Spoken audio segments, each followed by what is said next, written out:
একবার যখন আমি আমার ভুল বুঝতে পেরেছি, আমি চোখের পানি ছেড়ে আল্লাহর কাছে ক্ষমা চাবো। আর জীবনে ওই পাপ কাজ আমার দ্বারা হবে না। চিল্লায় বলেন ঠিক কিনা?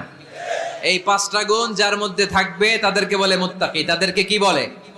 তাদের জন্য ক্ষমা আর জান্নাত প্রস্তুত করে রেখেছে কে? এই ক্ষমা আর জান্নাত হচ্ছে ডান দিক, আর বাম দিকে আছে জাহান্নাম।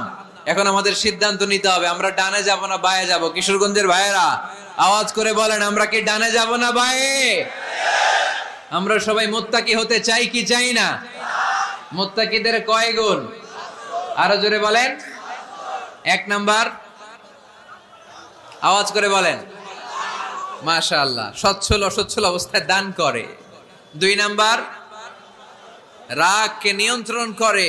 তিন নাম্বার, মানুষকে ক্ষমা করে। চার নাম্বার, ভুল হলে তওবা করে কার কাছে? পাঁচ নাম্বার, পারতপক্ষে ওই ভুল সে আর রিপিট করে